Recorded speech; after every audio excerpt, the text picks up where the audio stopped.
So I'm BKoczan, and I did my senior project on sustainable design and architecture.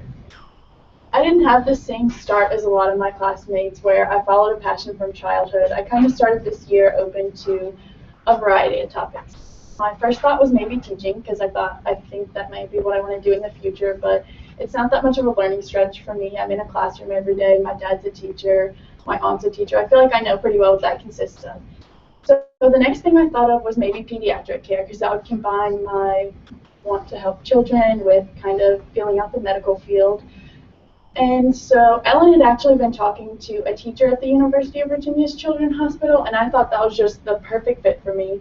She decided it didn't fit for her, so she passed the contact along to me. I was so excited. I was going to do a color run for my community service and donate the proceeds to the Children's Hospital. I was going to research the effect of continuing these children's education in school while they were in the hospital, and I was so excited. But about a month in, my mentor stopped emailing me, and then when she finally did email me back, she was like, "These kids are only a couple years younger than you. It'd be pretty awkward, so it's not going to work out." And I was just lost. So thankfully, I remembered a conversation I had over summer with Adrienne O'Brien, and she works with a lot of architecture firms in Charlottesville, and she knows I'm really interested in that, so she was like, "If you want to try something new out, I can always get you a contact, so just let me know." So I did reach out to her, and I'm so glad that I did, because that's how I met my mentor, Kim Smith. She's a partner at BMDO Architects. They specialize in building schools, so it actually tied together for me really well.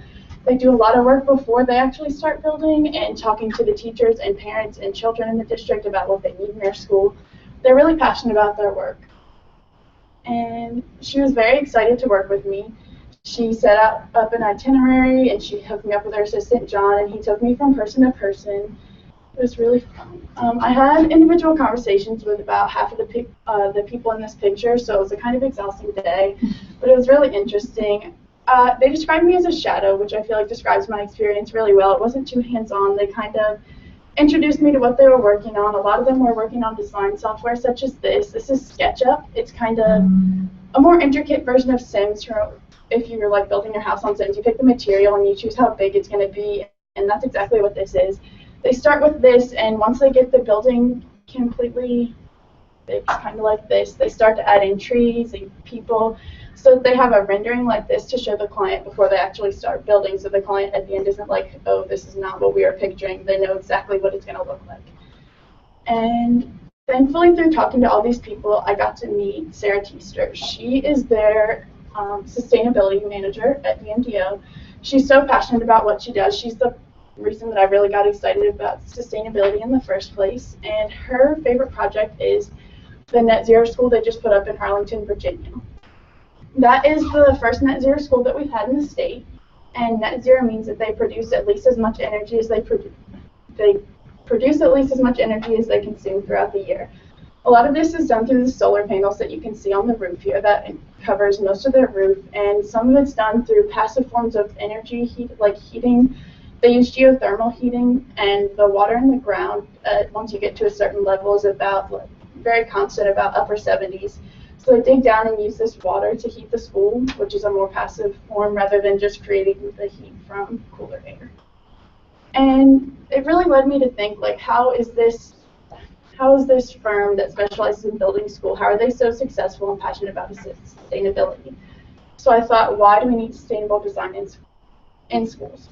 And through talking to Sarah and through my research, I realized that sustainable design in schools doesn't just provide an environmentally friendly learning environment. These children are happier, they're more successful, and they contribute greater to the world around them by being in these schools.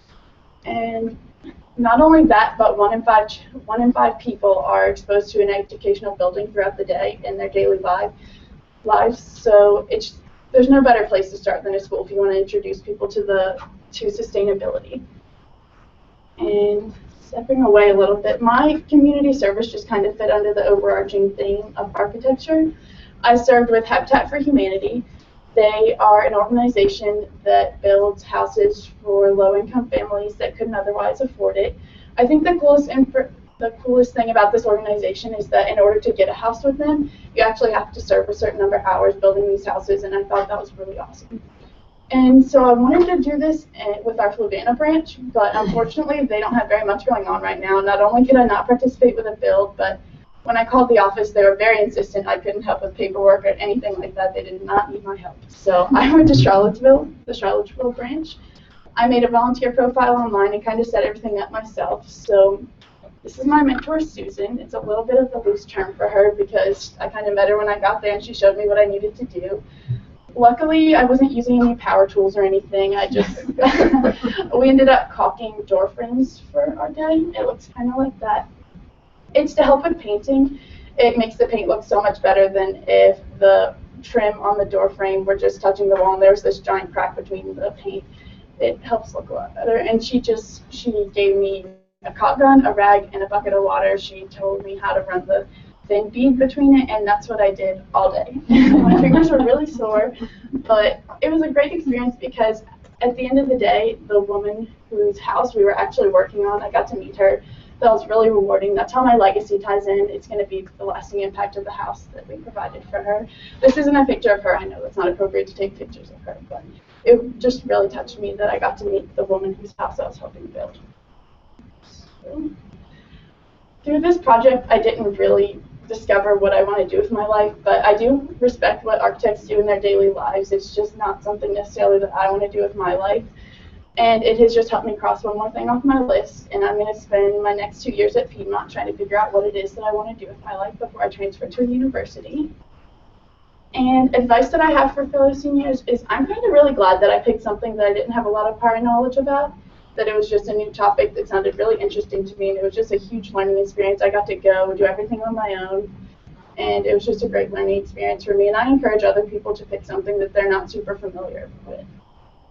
And also, when it fails, don't give up, because every element of my project I've attempted more than once, and it happened for me, so everybody else can do it too. Are there any questions?